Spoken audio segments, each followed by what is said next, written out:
Bonjour à tous, j'espère que vous allez bien. Dans cette vidéo, je vais expliquer comment construire une image formée par une lentille mince. En général, une lentille est un milieu transparent fabriqué en verre ou bien en plastique. Et précisément pour une lentille convergente, c'est une lentille à bord mince. Son rôle est de faire converger les rayons vers un point de l'axe optique comme le montre la figure suivante. On peut même représenter cette lentille par ce modèle et les rayons qui convergent vers un point de l'axe optique. Une petite révision sur les caractéristiques d'une lentille convergente. La lentille convergente, elle est caractérisée par son centre optique O qui est le milieu de la lentille. Son axe optique, c'est l'axe perpendiculaire à la lentille et qui passe par le centre optique. Les rayons qui passent par la lentille, avant de la traverser, on les appelle des rayons incidents. Après avoir traversé la lentille, on les appelle des rayons émergents. Et comme on vient de dire, ils tendent toujours vers un seul point de l'axe optique appelé le foyer image, symbolisé par F', F en majuscule. Le point symétrique du foyer image par rapport à la lentille est appelé foyer objet, noté F.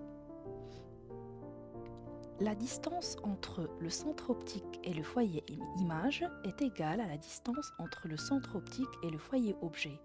OF' est égal à OF. Cette distance, on l'appelle la distance focale et on peut la noter par F minuscule. Donc OF' est égal à OF est égal à F. Chaque lentille est caractérisée par sa distance focale, son foyer image et son foyer objet. Pour construire l'image formée par une lentille, on doit tout d'abord connaître les rayons particuliers. Commençons par le premier rayon particulier. C'est le rayon qui passe par le centre optique. Alors là, on peut généraliser et dire que tout rayon incident passant par le centre optique, il émerge de la lentille sans déviation. Le deuxième rayon particulier, c'est un rayon incident qui est parallèle à l'axe optique. Il émerge de la lentille en passant par le foyer image F'.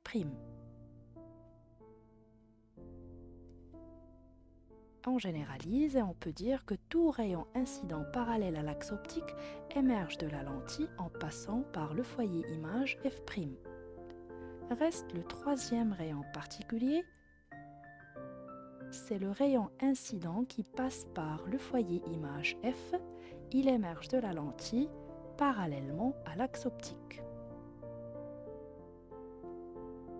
Récapitulons les trois rayons particuliers. Le premier est le rayon incident qui passe par le centre optique. Il émerge de la lentille sans dévier. Le deuxième, c'est le rayon incident qui est parallèle à l'axe optique. Il émerge de la lentille en passant par le foyer image F'.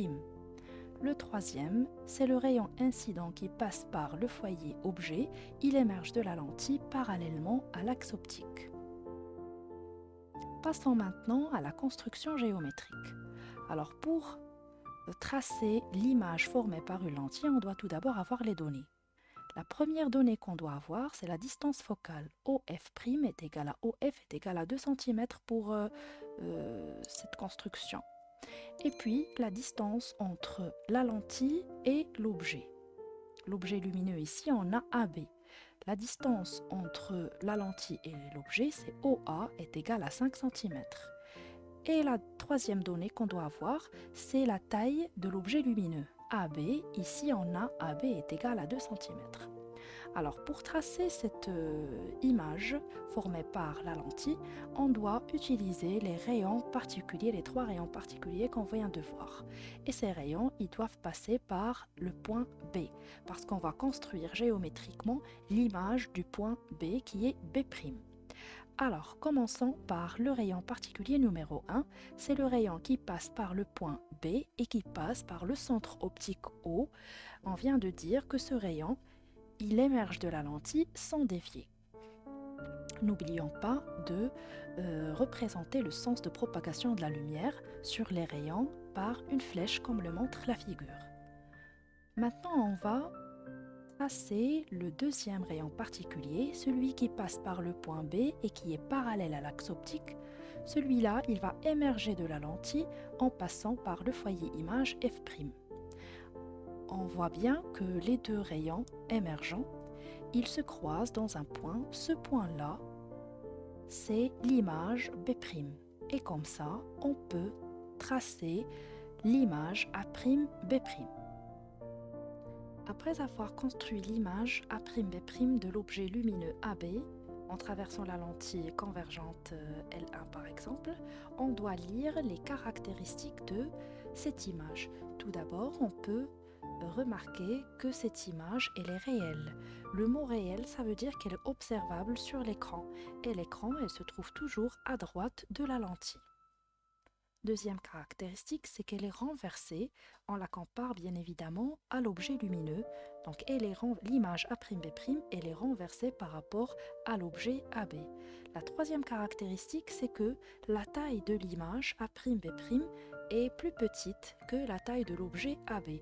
Donc on écrit A'B' est inférieur à AB. La quatrième caractéristique, là on compare les distances. La distance entre le centre optique et l'image OA' et la distance entre le centre optique et l'objet OA. Et on peut observer que OA' est inférieur à OA.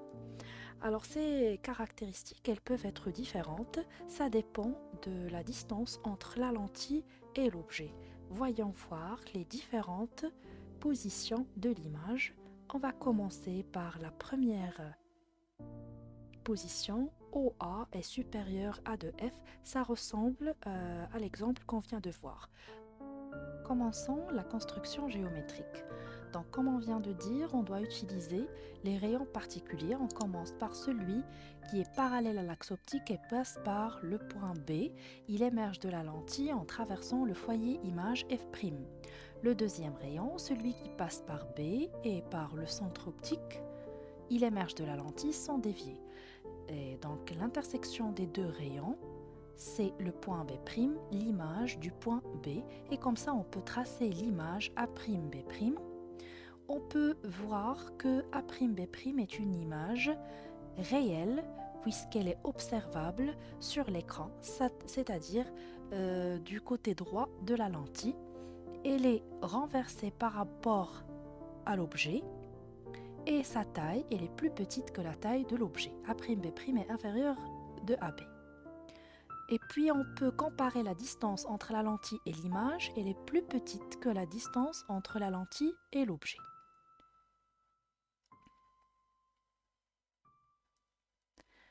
Passons à une autre position, le cas où OA est égal à 2F. Ça veut dire qu'on va mettre l'objet d'une distance qui est égale à 2 fois la distance focale. On commence la construction géométrique par le premier rayon particulier qui passe par le point B et parallèle à l'axe optique. Il émerge de la lentille en passant par le foyer image F'. Le deuxième qui passe par le point B et le centre optique, il émerge de la lentille sans dévier. On trouve le point B', l'image A'B', et là on remarque que cette image, elle est réelle bien évidemment, renversée par rapport à l'objet. Mais là, on peut remarquer que la taille de l'image A'B' est égale à la taille de l'objet AB. Et même pour la distance entre la lentille et l'image, elle est égale à la distance entre la lentille et l'objet. Passons à une autre position, le cas où OA est comprise entre F et 2F. Ça veut dire qu'on va mettre l'objet à une distance qui est au milieu entre la distance focale et 2 fois la distance focale. Commençons la construction géométrique, bien évidemment par des rayons particuliers, celui qui est parallèle et qui passe par B. Il émerge de la lentille en passant par le foyer image. Celui qui passe par B et le centre optique, il ne dévie pas. On retrouve le point B', l'intersection de ces deux rayons émergents. Puis, l'image A'B', on peut remarquer que cette image, elle est réelle, renversée, sa taille est plus grande que la taille de l'objet, A'B' est supérieur à AB, et même la distance entre la lentille et l'image est supérieure à la distance entre la lentille et l'objet. Une autre position de l'image, OA est égale à F, ça veut dire qu'on va mettre l'objet lumineux sur le foyer objet F. Commençons la construction géométrique. On commence par le rayon particulier qui passe par le point B et parallèle à l'axe optique. Il émerge de la lentille en passant par le foyer image F'. L'autre rayon particulier qui passe par le centre optique et par le point B, il émerge de la lentille sans dévier. Alors là, on peut remarquer que les deux rayons ne se croisent pas, ils sont parallèles. Les deux rayons sont parallèles. Mais on peut aussi dire que l'image, elle va se former à l'infini. Et puisqu'elle se forme à l'infini, ça veut dire qu'elle doit être à droite de la lentille. Donc, elle est observable sur l'écran. Donc, on va dire qu'elle est réelle. Et bien évidemment, elle sera renversée par rapport à l'objet AF et elle sera très grande puisqu'elle est à l'infini. A'B' est supérieur à AB. Et bien évidemment, même pour la distance entre la lentille et l'objet, elle sera très grande par rapport à la distance entre la lentille et l'objet. Donc la distance entre la lentille et l'image est plus grande que la distance entre la lentille et l'objet. Reste la dernière position qui est OA inférieur à F. Ça veut dire qu'on va mettre l'objet à une distance qui est plus petite que la distance focale de la lentille. Commençons la construction géométrique. Donc bien sûr, on va utiliser les rayons particuliers. Celui qui passe par le point B est parallèle à l'axe optique. Il émerge de la lentille en passant par le foyer image F'. Celui qui passe par B et par le centre optique, il émerge de la lentille sans dévier. On peut remarquer que même pour ces deux rayons, ils ne se croisent pas, mais ils ne sont pas parallèles. Ça veut dire qu'ils peuvent se croiser de l'autre côté de la lentille. Donc on peut tracer les rayons de l'autre côté de la lentille, mais en pointillé parce que c'est virtuel. Et là, l'intersection de ces deux rayons virtuels, c'est le point B' qui est virtuel, et comme ça on peut tracer l'image A'B' qu'elle est virtuelle en pointillé, c'est très important. Donc bien évidemment, les caractéristiques de l'image, tout d'abord elle est virtuelle parce qu'elle n'est pas observable sur l'écran, parce qu'elle n'est pas à droite de la lentille. Et la deuxième caractéristique, là, elle est droite par rapport à l'objet et n'est pas renversée. Pour la taille de l'image, elle est supérieure à la taille de l'objet, A'B' est supérieur à AB. Et pour la distance entre la lentille et l'image, elle est supérieure à la distance entre la lentille et l'objet. Donc OA' est supérieur à OA. On peut résumer pour la construction géométrique et pour les différentes positions de l'image avec cette animation. Alors, voyons voir, là, on a un objet AB lumineux. Un objet lumineux, c'est la bougie AB. Donc là, on a la lentille, on a la distance focale OF', ça veut dire la distance entre le centre optique et le foyer image F'. On peut remarquer que c'est égal à 5 cm. OF aussi est égal à OF', qui est la distance focale, c'est aussi égal à 5 cm. Alors là, on a le cas où OA est supérieur à 2 fois la distance focale. Donc là, on a OA est égal à 6 cm. On a construit l'image du point B avec le premier rayon particulier passant par B et parallèle à l'axe optique. Il émerge de la lentille en passant par le foyer image F'. Le deuxième rayon particulier qui passe par le point B et par le centre optique O, il émerge de la lentille sans dévier. Et l'intersection de ces deux rayons, on a trouvé le point B' qui est l'image du point B.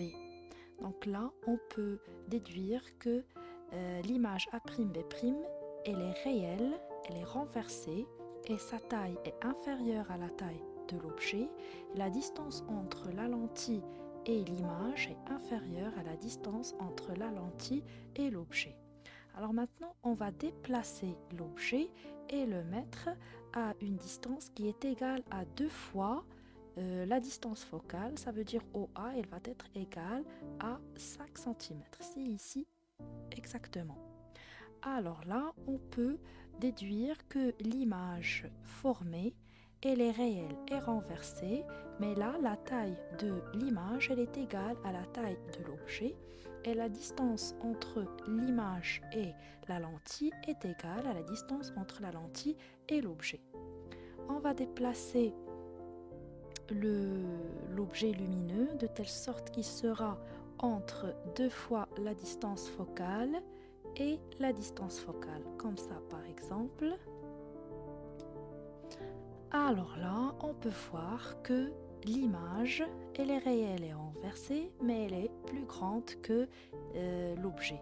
Donc la taille de l'image A'B' est supérieure à la taille de l'objet, et même pour la distance entre la lentille et l'image, elle est supérieure à la distance entre la lentille et l'objet. Maintenant, on va voir si on déplace l'objet de telle sorte qu'il soit égal à F, OA est égal à F. Alors là, on a dit que les rayons émergents sont parallèles, ils ne se croisent pas. Et là, on a dit que l'image, elle se forme à l'infini, donc elle est observable à l'infini, elle est réelle et très agrandie. A'B' sera très grande par rapport à l'objet AB, et même pour la distance entre la lentille et l'image, elle sera très grande que la distance entre la lentille et l'objet.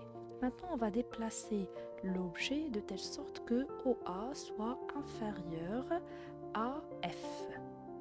Donc là, on peut voir que les rayons ne peuvent pas se croiser du côté droit de la lentille, mais ils peuvent se croiser du côté gauche de la lentille. Donc, on les trace, ces rayons, en pointillés pour montrer qu'ils sont virtuels, et même le point B' avec le point A'.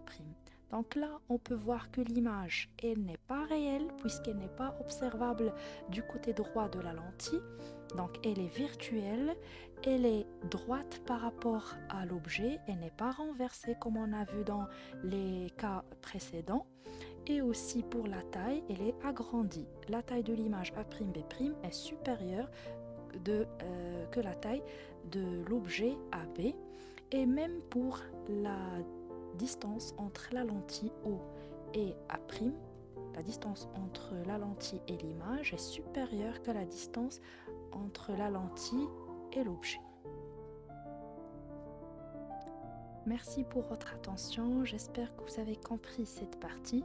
N'hésitez pas si vous avez des questions à me demander en commentaire. À très bientôt.